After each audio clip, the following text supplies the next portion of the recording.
It's time for the Tech Ranch on Super Talk 1270. Happy Monday, everybody, and welcome to the Tech Ranch. Yeah, it's Monday. Woo! Woo! I don't know why we're so excited. I'm applauding with one hand for Monday. Well, that's because you're knocking the speaker over with the other hand. It's like having a cat in the building. Just running around knocking things loose. Right. Yeah, well, it happens. It's part of the excitement that comes with making a radio show. Mm-hmm. Things just fall and break, and you put it back together, and you know, it all works. That's pretty much my life right there in a nutshell. Well, my name is Marv Dorner. I'm filling in for Marlo again. He's off running around. Again, I don't know where he's at, so we're just going to pretend he's not here. And just not coming and whatever. So we're good. But he'll be back next week. Yes, he will. He'll be back next week and bringing his excitement level to the Tech Ranch show. You know, today is National Sunglasses Day. Oh, wait a minute. Neither of us had them on. I got mine. Yeah, but now you can't see the screen. Okay, there we go. All right, I'm cool. You look really good, but where'd everybody go? Yeah, you can't see the board. Okay. You can't see anything. So, you know, there's that to celebrate. Yeah. And we're also going to be joined by Mr. Thomas Clifford. So he's going to be coming on to talk about some stuff and kind of work our way through the show. We're also going to be talking about some Internet of Things. So we have that coming up. First, why don't we bring Tommy on? We got him online. Thomas, you there? Good morning, everybody. Hi, Marv. How are you? I'm doing well. How's things going in Wisconsin? You know what? It is a beautiful, beautiful 75-degree day. Kind of a contrast from the weekend. We were in the tornado shelter for a little bit over the weekend, so it was kind of a rocky part of our week. Yeah, we're going to have a similar day here, but I don't think it was a tornado warning here. We just had 45-mile-an-hour winds pretty much from Saturday or Friday afternoon on all the way through Sunday, so that was exciting. Oh, good. Oh, goodness. That's no fun. No fun whatsoever, unless you got a kite. Part of the fun of growing up in North Dakota, so that's part of that. Absolutely. So let's get a little bit into you a little bit before we get too far down the road. Where are some of the things that you're available online? Where are some of the things you hang out? Where do I hang out? I really love Twitter and Facebook, and I'm really starting to become a big Snapchatter. Kind of funny that someone my age would really turn into that, but I have kids that, to be honest with you, if I call or text, I won't get a reply nearly as fast as if I Snapchat my 22-year-old daughter. So I decided, okay, I'm going to go where she is, and so I went to Snapchat, and now we're kind of having fun with it. Well, you're the type of person that's going to draw pictures and add things to your photos. That's been my experience working with you. So I could see that being quite the environment for you to be hanging out in. We have fun with it, and it's all about connection, and it's all the channel that you're going to be receptive to. I mean, not everybody listens to country, not everybody listens to news talk. You got to figure out what the channel is, and you got to go to where your audience is. In this case, it happens to be Snapchat for my 22-year-old. And I know that you and Robin Wright are doing a blab chat. How's that going for you? We have been doing a blab chat, and it's really exciting. It's a up and coming medium. Being able to live stream something, being able to talk kind of openly, being able to have like a video guest of sorts. It's a really great opportunity to learn and to share and to engage with your audience. Periscope is one way that I kind of started with Periscope, but it's very lopsided. It's kind of the me show, and I don't want it to be all about me. I want it to be about the audience, and it's kind of fun to have a partner in crime to be able to bounce stuff over. If you have a momentary lapse of thought, she can pick up and carry on. So I really like the medium, and I think there's a lot of growth potential there. I agree. I've actually been on your show in as a just a viewer, and I think I've even appeared on screen a couple of times. So there's my claim to fame on the Blab chat. So that works out pretty well. What's the name of the chat that you're doing so that our users can join in and time and stuff like that? Our chat is Monday evening at 8 o'clock. It's called Everyday Tech with Robin and Tommy, and it's one of those things where we just kind of there's some blabs that kind of take a deep dive, or this is kind of a high-level look, and, how does it fit for a grandmother? How does it fit for a new mom? So we just kind of take some things and we kind of break them down so it's easy to digest and not to overwhelm people. And that's why you're here today. We're going to talk about some Internet of Things stuff in a little bit, and we'll maybe get into some other tech. But first, like I always like to lead off the show with a little bit of tech news and get your feedback on some of that. And it sounds like you're an Apple user, correct? You have an iPhone. I am an Apple. I speak both languages, and I have Android, but certainly I'm very Apple leaning. There's no doubt about that. So what do you think of the Apple losing the headphone port? That seems to be the biggest rumor that's flying around with the new iPhone that's coming out. They're going to get rid of the headphone jack and replace it with that Lightning port. I think it really goes back to when they changed from the dock connector to the Lightning port. Everybody went berserk over that, and then at the end of the day, it was kind of a non-issue. There's a lot of people adding Bluetooth to their devices. Yep. Of course, this is a legacy port. It's very much like when the first iMac came out, it had no floppy drive. Everybody went crying and screaming. You thought the world was going to end. Yeah.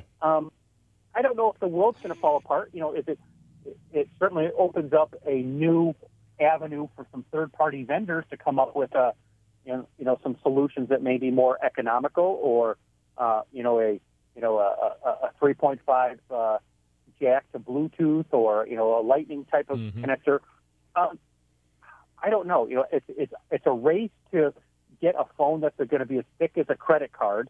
I don't know how it can be much thinner, to be perfectly honest with you. No kidding. And it's just, right now it's a rumor. You hear, I like my wired headset. For some reason, I prefer a wired headset over a wireless headset. Just one less thing to potentially cause interference with your phone call when on a wired connection right now. And I can see where people get chafed, but that'll blow over, and everybody will go, wow, what was I doing with, really, you're using those types of jacks anymore? I don't even use that anymore. So yeah, I don't know. I think it's one of those things that's, it didn't come out of the mouths of Steve Jobs. And no, it has not yet. And, so that it's the new guy. It's Tim Cook and everybody else. So it's flying around from there. So if anything, I see that as being a potential hazard for Apple and that sort of thing. So, well, we're going to get into some more Internet of Things when we come back from our break. So keep joining the Tech Grant. Right Now 64. The Red River Farm Network. Ag News is here on Super Talk 1270. Welcome back to the Tech Ranch. Looks like we're having some sunglass music to kind of escort us back in. Jim's taking this National Sunglass Day to heart. He was going to be wearing them the rest of the day. Made in the shade. I'll be the guy walking around bumping into everything. Well, that's all right. Yeah. We should all have a friend like that. This is true. Welcome back to the Tech Ranch. We're going to talk a little bit more about Internet of Things. Jim, do you have any Internet of Things stuff connected at home? Internet of Things. Now, when you say that, I have. Well, let's see. Internet connected devices. Well, yeah, I've got your my smartphone. Phone. Got my iPhone. Yep. And I've got my pad, and we have a desktop. Okay. And we do have Wi-Fi. Boy, the Wi-Fi saved us so much money. No kidding, huh? Oh, man, you would not believe it. We're talking hundreds of dollars, literally. Yeah, once you add up a mobile device and an amount and I couldn't believe what a deal we were getting when we finally threw in the towel and said, we got to call and get Wi-Fi. Let's see if it'll save us any money, because we were shelling out like $400 a month. Ouch. For internet. So we called up and they said, how much over and above what we're paying now for all our services, Wi-Fi? Over and above what you're paying now, about $2. Done. Sold. Click. Oh. Yeah, I think we'll go with that. Sure. Why not? Yeah. Well, so do you have TVs or anything else connected to your No. We've got a nice TV. We got a big old HD TV, but it's strictly cable. We're thinking about Netflix. There you go. Aside from that, we don't currently have any of the premium cable channels. Just tired of shelling out for it. Well, I think my daughter has an Xbox, which is connected to the internet, right? And she watches most of her television through that, and then she has no cable. She's That's a trend. A lot of folks are doing that. A lot of folks are just pulling the plug, so to speak, on cable completely, and just going with Netflix or whatever. So, Tommy, I think you got all kinds of devices connected to your internet connection at home, don't you? I do. I do. Let's see. I have a Wi-Fi enabled light switch, if you will, that I control some lights in my basement. So I can. I have my video studio in the basement, and I have it all through It takes like 5 minutes for them to warm up, so I can click it on or click it off from anywhere anywhere I want to be. But more familiarly, I certainly have. I got an Apple TV and a Chromecast. Okay. I like you guys certainly don't want to. I'm not a big premium cable service subscriber. I do have cable and internet through my cable also. But it's just becoming so much. I mean, a house that doesn't have high-speed internet is almost a house that isn't even functional. But we don't even have a home phone. Yeah. So I mean, Marv, do you have a home phone anymore? No. I dropped my landline. Oh, I bet it's been 5 years at least. That's about the time we dropped ours. Yeah. Yep. So I think that's a dinosaur just waiting to go away. I think the landlines are limited as far as number of users, and the copper's been well paid for.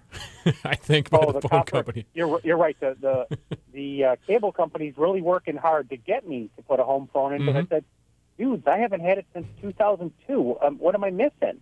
Right. Am I missing anything? And no, I'm really not. Just an extra piece, an extra device in your house to be worried about and have to answer telemarketing calls and all the other stuff that's going to fly around. That I don't miss.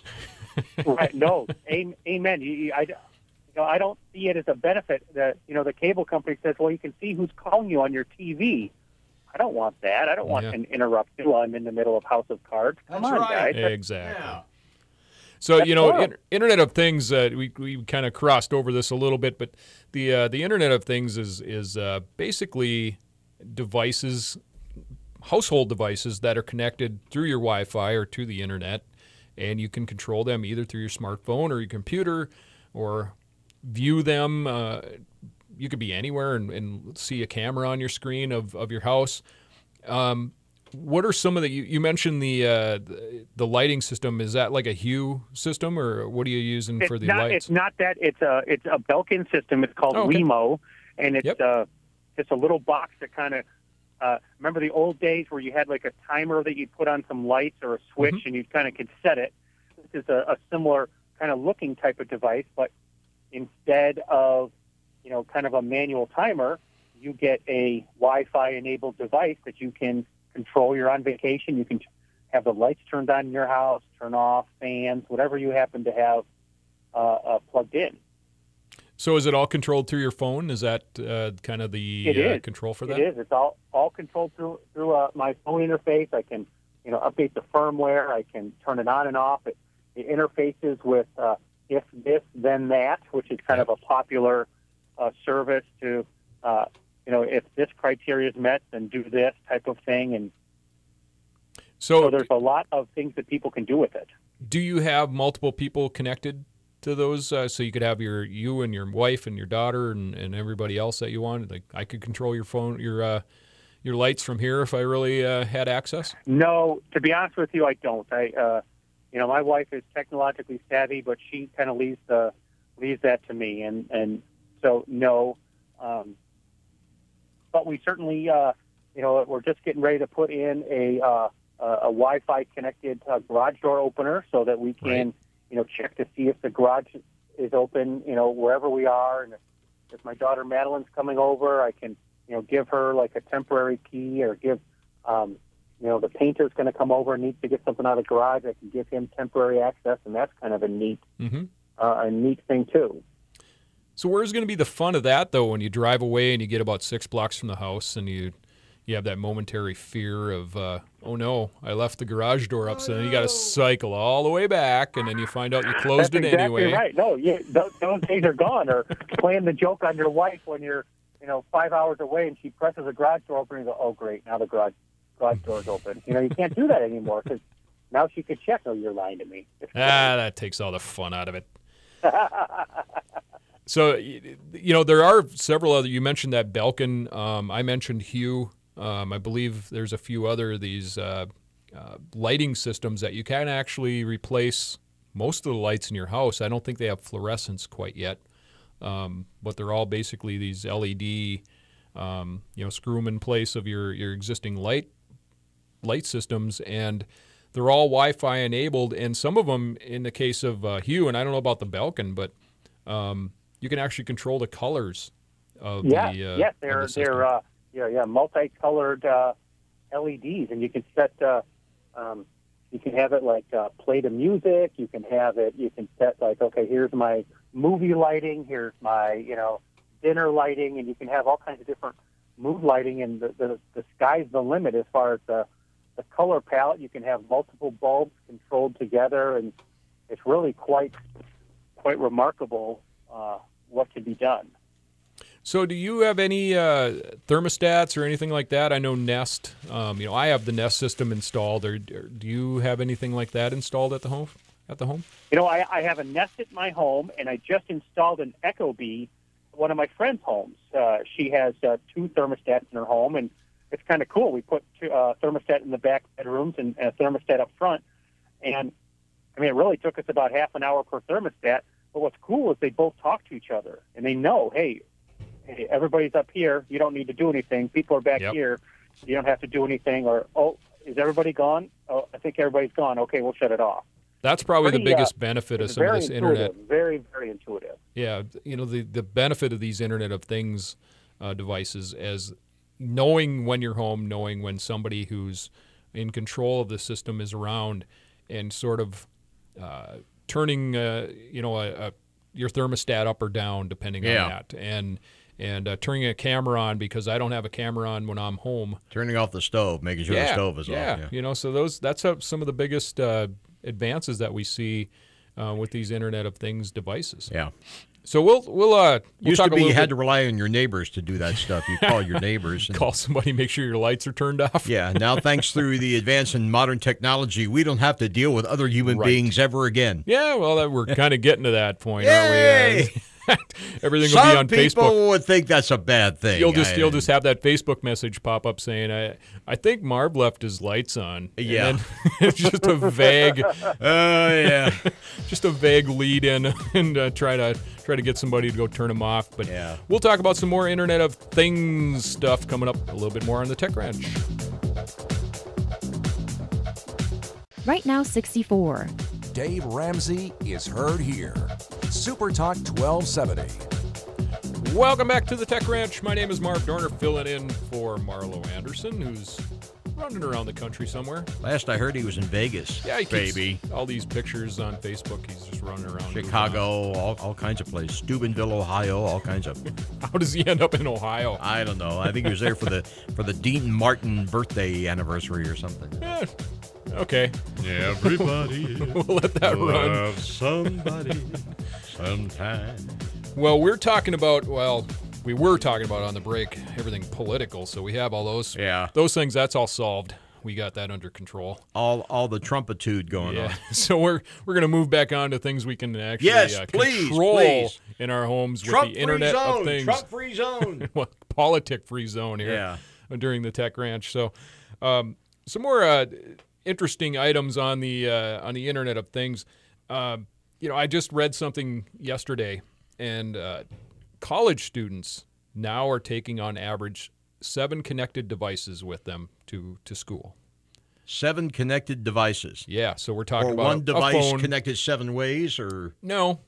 7 actual 7 actual devices. So they're taking a phone, they're taking a tablet, they're taking a computer. The 3 obvious ones. Well, those are the obvious. That's what I have. Yeah, my wife and I, we have a phone. Most of them have at least one gaming device. So an Xbox, PlayStation. Okay, that's 4. Whatever. Maybe 2, maybe 4. Most of the TVs you buy now are internet connected. 5. So there's 5. I don't know what the other 2 are. Maybe could be a smartwatch, could be a Fitbit. Yeah, that's connected. I don't know how you could get 7 devices in your dorm room. I remember my daughter being in about the size of the studio, and she had 2 people crammed in there. So it's amazing to see where we are now compared to where we were. And it probably is some sort of musical device or whatever. That's probably the number 7. So I'm waiting to see musical instruments with access. I'm sure there's some justification for it. Sure, absolutely. Guitar. If you're playing guitar and you want to do certain things, maybe you can access it through an app. I don't know. Tommy, you ever have you seen any musical instruments connected to the internet like that? I haven't. I mean, Marv is probably very familiar with MIDI connected instruments. Yeah. Right. I don't. To be fair, I don't know. I think there are keyboards. You could have like some sort of like guitar pedal, and you could download additional sounds or there you go. Things through the internet. That would be very, very intriguing. Yeah, it's amazing. I know for a fact they have keyboard instruments that are capable of doing that. Yeah, and you can control anything. I mean, there's going to be a little bit of some latency lag over the internet, but I could see if you could time that up, you could probably throw it through some sort of condenser that would just merge all the musical timing together. Well, of course, hip hop, and I'm not a hip hop person, but they're big into incorporating snippets of other people's music, or even the spoken voice, to do certain things, creative things with it. And that's nothing new. The Beatles did the same thing in their own way. And I could see that being put to good use with the internet capability. Yeah, but it's starting to creep more and more into our lives. We just talked about the college kids, but I don't know if you've been watching television lately. That new Samsung refrigerator commercial. Oh my gosh, that was right in my mind. That's where I was totally going with. Yeah, have you what have you seen with that, or have you talked to anybody that owns one of those, Tommy? I have not, and I have to admit, and I'm starting to draw a line, Marv. When you think about something like that, boy, it makes that device so complex and makes it just another thing to go out and another thing you have to upgrade, another thing you have to put firmware to. And I mean, I think it's glamorous to say, okay, I'm at Pick and Save, and am I out of eggs? No, I can see eggs. Oh, that thing where you actually look inside the fridge. Yeah, I was just gonna bring everybody up to speed. I don't know if they've seen the commercial, but there's a commercial where the guy's standing in the store. His wife's goofing off, decorating a cake or something. Doesn't feel like walking over to the refrigerator to see what's in there. So he just pulls it up on his phone and sees, yep, I got eggs, I got this, I got that. I don't need to buy this. That's a little creepy. Yeah. To be able to pull that information up. And what I could see is me sitting downstairs on the couch going, I'm getting kind of hungry. So you pull up a smartphone and you start digging through. Instead of, remember the old days of having to stand in front of the refrigerator like an idiot. Yeah. And staring in actually there. Get up and walk over to do the thing. Well, and Marvin, it could even take it to a different level. Does the refrigerator now know your purchasing habits? Kind of similar where you take your Pick and Save, your rewards card, they know what you've purchased. Does your internet-enabled fridge know your purchasing habits? Does it know that those are eggs? Does it know it's milk, or is it a visual? I mean, if you can't trust your refrigerator, who can you trust? Well, that's the scary part. At what point does your insurance company purchase that information? And all of a sudden, boy, you're buying chocolate milk instead of regular milk. Buy a lot of butter, they eat a lot of butter. We're gonna raise your rates a little bit just because all this bacon in here. Yeah, exactly. So that's too much bacon. Not enough bacon. Oh, there's never enough bacon. Never enough bacon. There should be one whole side that's just. That's heaven. Heaven would be just bacon, a world of bacon. Bacon and Beatles music for bacon and Beatles eternity. Music. Is that the way it works? Yeah. A little bit of the Stones in there too. Oh, whoa! I thought you had to be one or the other. I didn't think you could be Stones and Beatles. I thought that was. We live in a new age. I thought that was we no longer, Thought that was a dividing line. Yeah, and go for that either or business. Third rail. Why can't you like both? Why can't you? It's a third rail we didn't want to touch. No. So yeah, you got the camera, you got the refrigerator. Tommy, do you have any Amazon Dash buttons that you use? You know, I don't get it. I honestly don't get it. What don't you get? I mean, I understand it, but I'm thinking to myself, it's making things so easy, and it seems like something that could be like heisted. Like, you know, my daughter Emma. Well, I pressed it 3 times, so no wonder we got 3 things of tide showing up. I don't know. It just seems that it makes it. I really like that. I mean, I understand that it takes one button purchasing, like on the Apple Store or Amazon, and really takes away some barriers. But I think you get yourself in trouble. I don't know. I mean, did I press it? Did I not press it? Did I get it? Did it register? It's not that complicated to go onto your Amazon app, go to your cart, and press reorder. Right. I mean, I think it's solving a problem I don't have, to be perfectly honest with you.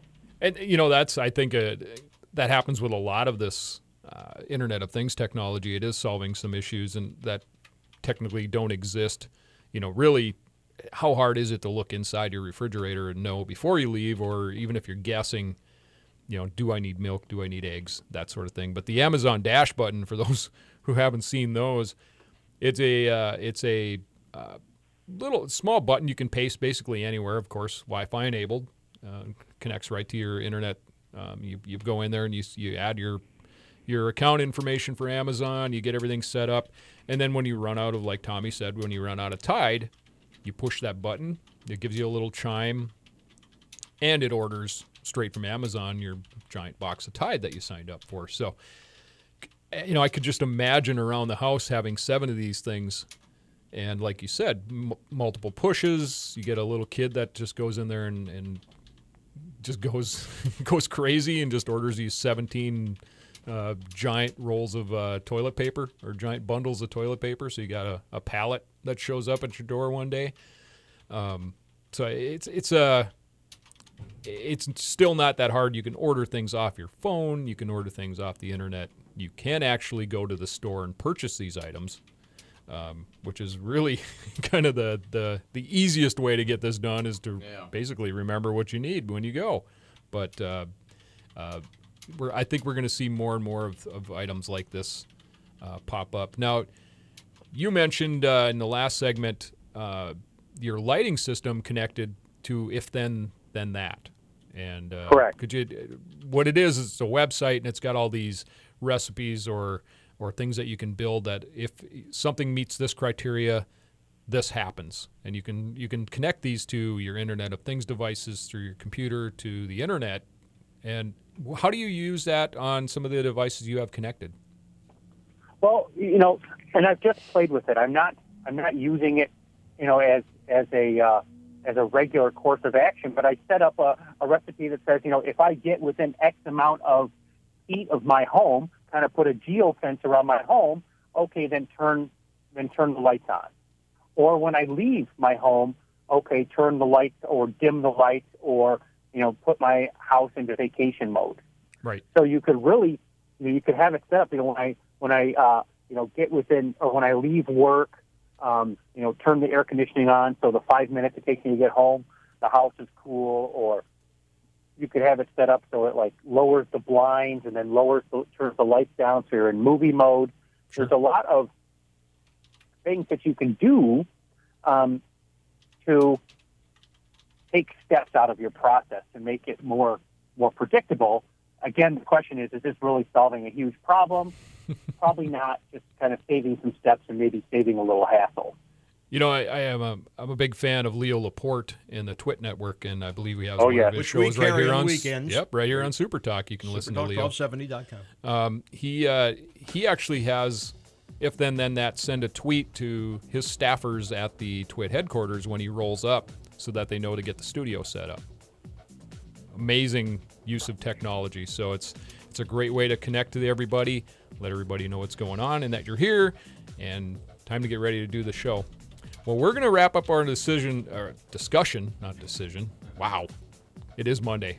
Wrap up our discussion on the Internet of Things coming up in just a few minutes.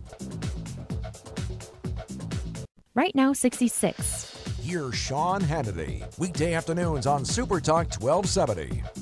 Welcome back to the Tech Ranch, everybody. My name is Marv Dorner, filling in for Marlo.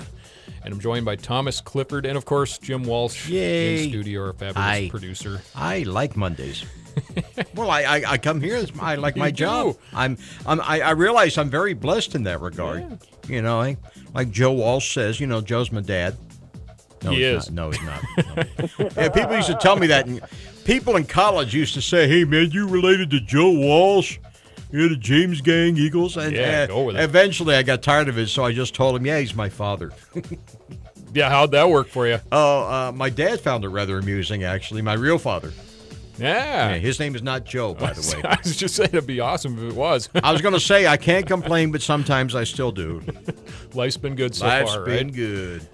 All right, well, let's finish up our discussion about the Internet of Things. We've talked about some of the usefulness of some of these devices and some of the things, some of the dangers or adverse effects that can happen with the Internet of Things. Tommy, I don't know if you've seen this article that just popped up fairly recently, but there was a Reddit article where somebody had returned. He bought and set up a Internet of Things connected camera for his home. He returned it, didn't clear everything out. The place where he purchased it from and returned it to resold the device. The new owners did not do anything to clear this thing out. They just set it up and turned it on. And so now he can sit and watch their house from the comfort of his own home. And so, Oh, my. yeah. And, you know, there's no way to get a hold of that person. I suppose, you know, there is actually a way. I have a Nest camera that I have set up in mine. It actually does have the ability to speak over the camera, so I can kind of taunt my dogs a little bit when I'm away from the house. But I suppose you could really creep somebody out and just tell them, you know, hey, I'm watching you right now, or you know, something like that. What are some of the negative things that you've either had to experience or have thought about when you're setting these items up? Oh, man. My sweetheart and I are watching a show. I think it's still currently on. It's called Person of Interest. Mm-hmm. And it's all about watching people. It's all about, you know, tying into the cameras that are on the streets and stuff. So it really makes me think about this. And it, you know, Marv, you bring up a really good point. You have to play heads-up ball. If you're going to buy something that's personalized to yourself, just like a laptop, you know, if you're going to give it to somebody else, you got to wipe it. You got to reset it. You got to, you know, make sure that you don't leave any, you know, setup trace there, because it's going to, you know, this is one of those things where you're Get the porn off is what you're exposing saying. yourself. Well, yeah, that's not a part of the drop cam or the Nest cam, but Nuns and diapers. That's interesting. you know, that's you know, you brought up a good point with laptops and that sort of thing. But there was a photo last week of Mark Zuckerberg, who is the owner or founder or whatever you want to call him from Facebook, Mr. Facebook. And he actually had this thing showed up where he was holding up this picture in front of his laptop. Yeah. And he actually had tape over the camera and over the Tape microphone. over it, that's right. And that became a big discussion with a company who's... Yeah, what was that all about? I read that, but I didn't get it. Yeah, I well, didn't get what they were getting at. You know, Facebook's always... they're kind of getting taken to task all the time for lack of privacy. Well, yeah, people get hacked a lot. Right. And, you know, you'll see something from your grandmother where this is something really weird and obscene, and you're going, well, meanwhile off her meds, or what's the deal? And it turns out she was hacked. Yeah, it happens all the time. So it's weird to see a guy who's always kind of downplaying that effect, and then you see him kind of taking the steps the other direction to have that tape over the camera and over his microphone, so that if somebody does hack that device. Oh, so the camera looking at us. Yeah, Okay. or at him. Oh, so, yeah. you know, no one's picking up on his secrets or information that he's having. Because conversations Facebook is about. like old Soviet Union. Television watches you, or whatever. Yeah, it can. And especially with the new live, Yeah. Facebook Live, that you can kind of... Which I have. I did get it. It doesn't work on my pad, though. It only works on my phone. I don't know why. That's weird. I know. Yeah, technology. Who knew? Idiosyncrasies. Yes, there you go. So how far do you see this going, Tommy? I mean, it's kind of creeping in all over the place. Is there a specific instance or anything that you've heard, read, whatever, on where this is going? Well, I don't think it's going to end. I mean, you think about autonomous cars. You think about all your devices. Whether it be your vacuum, your Roomba. Now you can vacuum and you can wirelessly control that.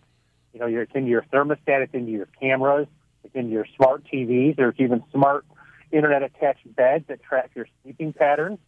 I don't know where it's going to end, and someone's going to have to put their foot down at some point. So, do I really need an IP address for my door jamb? I mean, now you got IP addresses for your lock. Do I? Yeah. I don't know.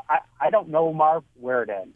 I really don't. Some of the more useful stuff that I've heard is being developed, and it's still, do we need it? But in San Diego, they replaced thousands of streetlights with these sensor-enabled streetlights, so that as you get closer and as a vehicle gets closer, either pedestrian or a driven vehicle, they only come on when people drive through that neighborhood or through that area of the country or the countryside, and they're saving hundreds of thousands of dollars a year in electricity. Oh man, huge! So that's actually a useful thing, but is it something you really need? But there's farm machinery now that'll, while you're doing the planting, it's internet connected. It'll take temperature readings and moisture readings and get the humidity and the wind speed and all that stuff, and kind of save that information to a database. Right there in your John Deere. Yep, right in your John Deere. And, it's amazing to see where that's going to take crops and that sort of thing. The food production, could just double it. Who knows? I mean, being able to analyze what you're doing to make things more, make it more efficient. I mean, that's really what it's all about, trying to do more with less. Right. I see that as a big deal. Being able to have my dishwasher, tell me if my favorite fork is actually inside the silverware basket. Yeah. I don't think that's good use of Internet of Things, to be fair. An RFID chip for every piece of silverware that you own, and you can have each one tagged. Oh, boy. Oof. It's possible. It's possible. Just because you can do it doesn't mean you should do it. Well, I know that the one thing they promised years ago when I even worked retail was you wouldn't even have to stop at a cashier. You would throw all your stuff in a cart, and you'd walk out. And as you're leaving the store, the RFID chips and all of the things that you bought would register with the cash register. I think what happened was with that, they tried it, and there are just too many problems. Yeah, well, I'm sure. But, and then it would immediately go back to your RFID-enabled credit through, card. And it would you'd push it out to the car, and you'd get billed for it. And that's very Big Brother-ish, if you ask me. So I think what happened, though, I don't like the self-checkout when I go to the store. I like to meet with the person because for some reason, it always complains that I don't have the item in the basket. I don't know. I'm not a big self-checkout guy. Actually, I think what happened was, if memory serves me, they were having more of the opposite problem. People were actually getting through without paying for a lot of stuff, and it wasn't getting picked up. They were, in a sense, kind of sliding through the cracks there. The cracks being they were going out the door without paying for everything. Right. Yeah, I could totally not through see their that. fault, but just the machine didn't pick it up. Sure. Yeah, and that's all it would take is somebody not to put that tag on or have a malfunctioning tag, which they're probably pushing the price of those down to $0. Yeah, so, the tag on the thing is screwed up. Yeah, garbage in, garbage out. Doesn't work, and you're walking out with $100 item, or and it doesn't. You didn't pay for. Yeah, and it doesn't scan it on the way by, and that's one of the issues that could pop up with this whole Internet of Things is there's going to be luxuries that we get from having these devices in the home. There is a dark side or a bad negative side to it on the other side. So now you lose a little bit of security. You lose a little bit of the people being able to watch your camera by accident, that sort of thing. Sounds like there's a hurricane going on down there. Tom, you in a wind tunnel? No wind tunnel. Okay. No funnel clouds. Good. Yeah, come no up to kid. Tornado Alley and hang out with us for a summer. Oh, he's in Wisconsin. He gets his share. There's definitely some wind and some weather blowing through there. So, Tommy, we're going to wrap things up here, but why don't you give us a couple of spots we can find you online before we wrap this up? Oh, you can find me at TommyTRC on Twitter, and you can check out my my blog at TommyLog, TommyLog, TommyLog.com. Awesome. And Fantastic. also join the Blab when you get a chance. If you haven't been on Blab, it's a very different way to manage a conversation. It's all video. Anybody can listen in. It's you're just kind of out there, so it's kind of a lot of fun conference call type stuff. Yeah, it is. They're all together right there on your pad. Well, Jim, it's been fun for a couple of weeks. Yes, Marv, it has. I appreciate Marlo it, sir. has allowed me to come in here and just yak for an hour a couple times. So he'll be back next week, which means will. I have to finally catch up on the podcast. Putting him in the system. Yeah, we've been having some issues. The podcasts are a little slow in getting in this week, but they will get in. No problem. My name is Marv Dorner. You Thank can find me at BeBusy, and we'll see you again down the road on the Tech Ranch.